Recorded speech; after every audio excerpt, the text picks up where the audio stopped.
All right, welcome in, folks. It's Rivalry Round 4 coming up. If you know this guy next to me is Tait Green, the head coach of the ACHA D1 program here and the program director for all of men's ACHA hockey here at ASU. So first of all, Coach Green, welcome in. Thank you, Scott. Appreciate you having me in. You know, I asked you off camera, I said, how you doing, right? Because I've been there. I've coached at the high school level. I know a little bit about what it's like to have a rough season.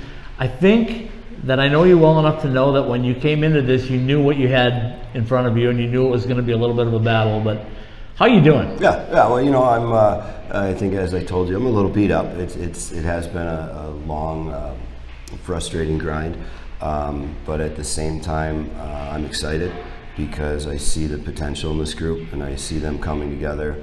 And every game, there's segments of every game this second semester where we have been in the game, and right. we've had a chance to win or keep it close, and we've just made minor rookie mistakes, or I guess rookie, I can't say rookie anymore. Right. It's been a long season, but you made minor mistakes, right? We're making minor mistakes, and good teams, veteran teams, capitalize on your mistakes, and we're unfortunately making a couple minor mistakes every game that put us in a hole, and then at the same time we're not capitalizing.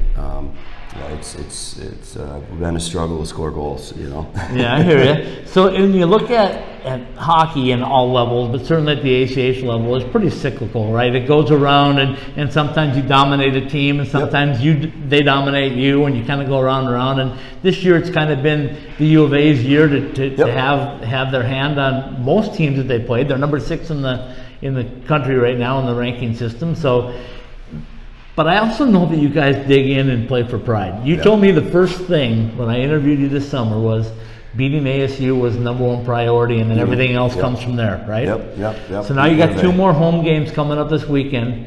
What are you thinking? What are you telling the guys? What do you want to do? Obviously win the game, but what do you want to do to win those games on Saturday and Sunday here at Oceanside? Well, we want to put together a full 60 minutes to show ourselves that we can do it.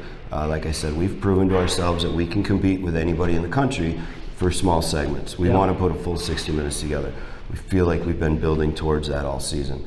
And then the next thing, we want to sweep the weekend. We want to get that first win over them, but we want to get greedy on this too, and show them that this rivalry is going to change, and we're going to finish the year strong, and that means we're going to come back even stronger next year. Just kind of put that reminder in the back of their head.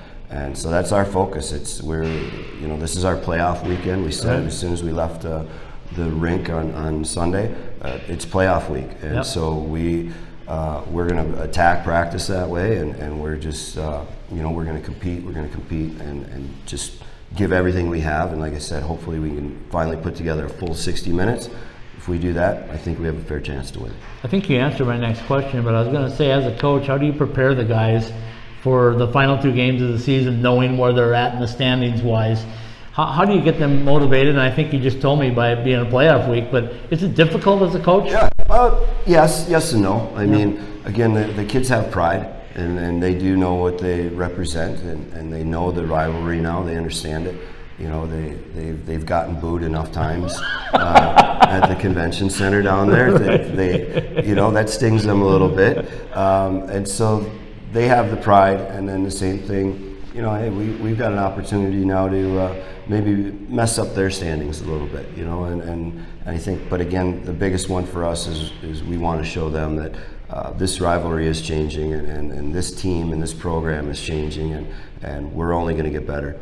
So I want you to take the ASU hat off for just a moment, and I want you to look at the big picture of ACHA hockey, but specifically ACHA D1 hockey, with Grand Canyon coming on board with you guys next year. Now you have more teams, more competitiveness.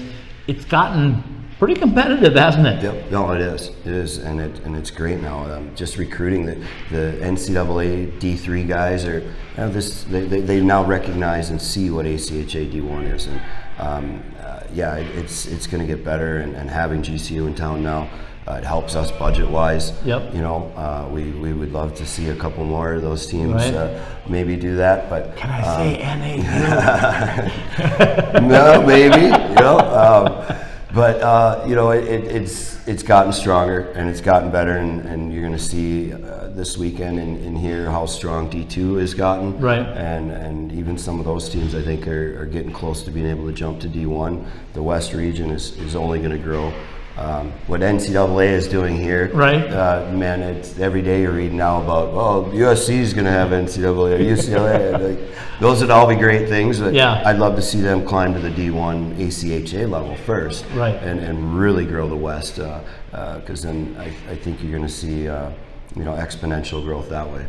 Well, hockey fans in the Desert Southwest, I know this guy's not quitting. I know his team's not quitting. I think you can expect a real fiery series on Saturday and Sunday here at Oceanside. So, Coach, I want to first commend you on the class act that you are and the ability that you had to start when you did and to turn the program the way it has. You're definitely on the right track in my mind. And I think this is going to be an exciting weekend, and I know next year is going to be even better. Yeah, well, Scott, I really appreciate the compliment, and yeah, we're gonna come out fighting this weekend. We'll give them our best. All right, thank you.